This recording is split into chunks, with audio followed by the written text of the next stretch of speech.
This is Kirstin and I'm Andy. We recently bought a 50-foot sailboat named Magic Dragon. The plan is for Magic Dragon to serve as both our mode of transportation and base for exploration of the Caribbean and beyond. She is currently on the hard in Florida, and before we can put her back in the water, we have to complete a fairly extensive refit. However, 2 Christmases ago, we promised to take Kirstin's mom on a birthday trip. COVID and other things delayed that trip for 2 years, but we are finally going to make good on that promise. So we're going to take a little break from the refit and take Kirstin's parents to the City of Light, Paris, France. We would love for you to come along with us. And P.S., I promise the boat work will continue soon enough. This is not our boat.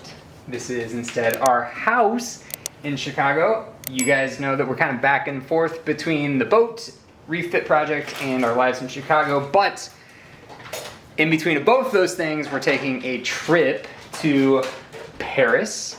It's kind of the 60th birthday present, belated, to my mother-in-law.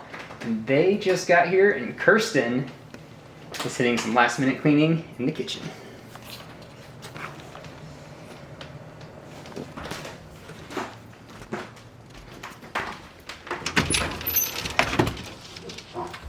Hi guys. Are we ready for our trip?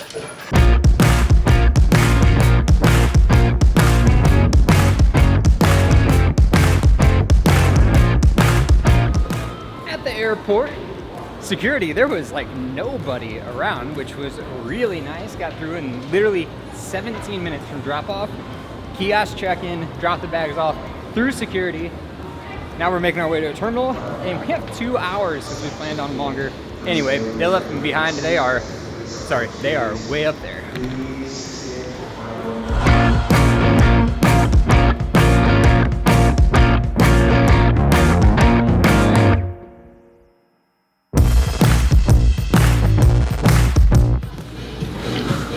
are you gonna get any euros? Yeah, just for the, you know, like when we go in and get We don't take up croutons or croutons. not for croissants.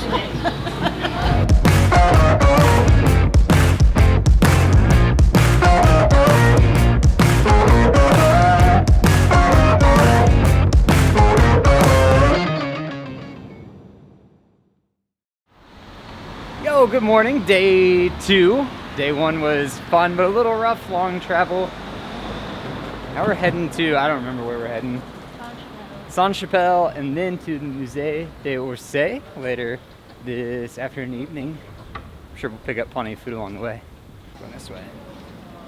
So we are almost to Sainte Chapelle.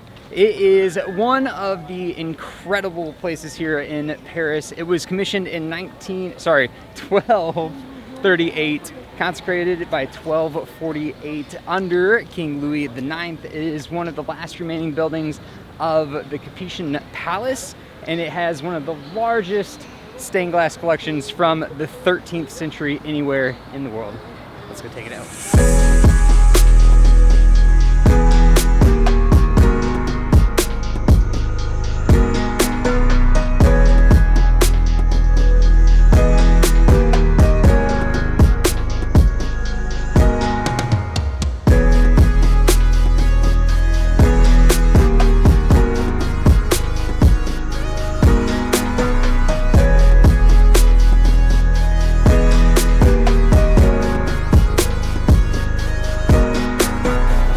This is incredible. This is so pretty. Inside this part, the main part of the chapel, we have these incredible stained glass panels, and what they are is on the walls, they're read in groups of 4. 1, 2, 3, 4. 1, 2, 3, 4. And these are books of the Bible. So this one is Genesis, Exodus, around the end are read in groups of 2. And we finish, not quite all the Old Testament. This is the Passion and the Resurrection. And back here is the Revelation.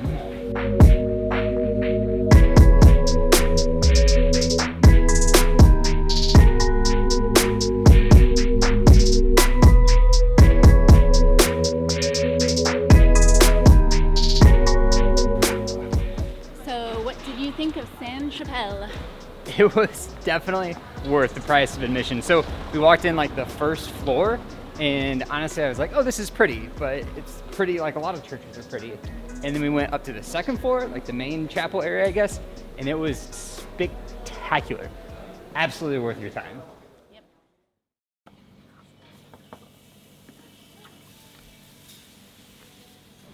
My first crepe of the trip.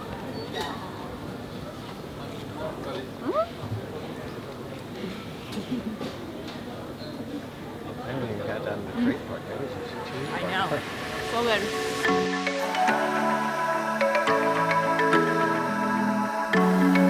A happy place. Day 2, macaron number 2.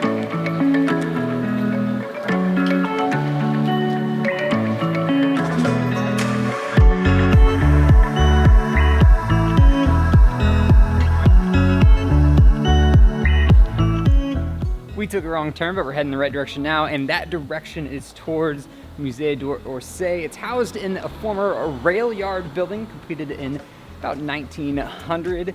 It's one of the world's busiest museums in 2021, 1 year after the advent of COVID. It again topped over 1 million visitors. Far cry from what it used to run. I'll put that number up on the screen, but a great museum. A lot of early 1900 French work, especially the Impressionists, Degas, Monet, so on and so forth. It's fantastic. Let's go take a look.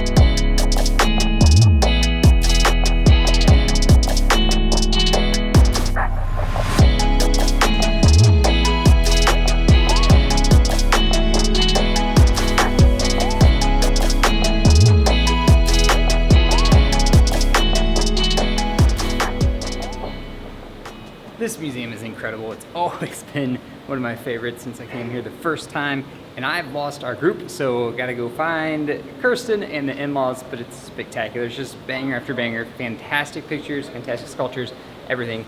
Have to come to Musee D'Orsay.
There she is.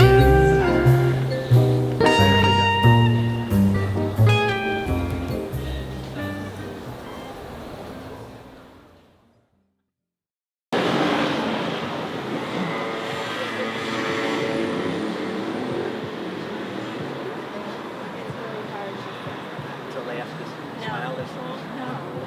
The sun is in my eyes. Yeah. All right, Sue, your favorite thing in that museum? The model of the playhouse. The Opera House? The Opera House. Yeah, it's pretty cool. And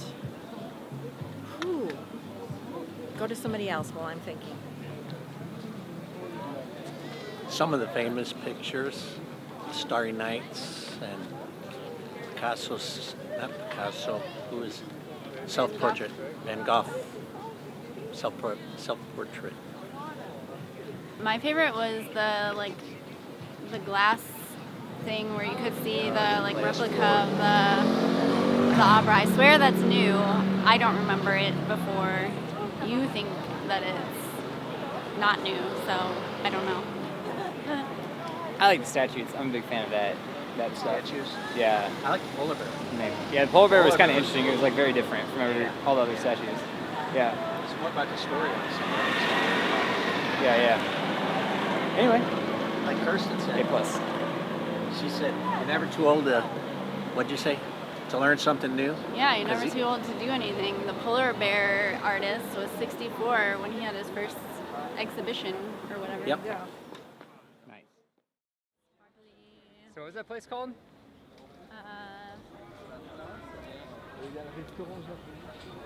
Relot de l'Entrecôte or something? I don't know. It was called Delicious Food. Steak and frites. That's all they serve. Yep. Not too bad. Sue, out of a 5. Or out of whatever you want. How many sheeps? How many sheeps? I'm gonna say 7 1/4 sheeps. That is 7 and 1 lamb chop. Awesome. So, let me tell you about something fun about my mom. For as long as I can remember, she has loved sheep.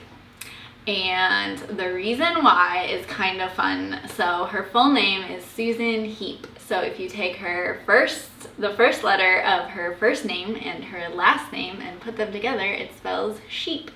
So she collects them. She even has an entire Christmas tree dedicated to sheep. So that is why you'll see her taking pictures of sheep, taking pictures of paintings of sheep, and that is why the rating system of Sue's Reviews is based on number of sheep. And if you don't know what Sue's Reviews is, you should go back and watch our very first video about Dustin.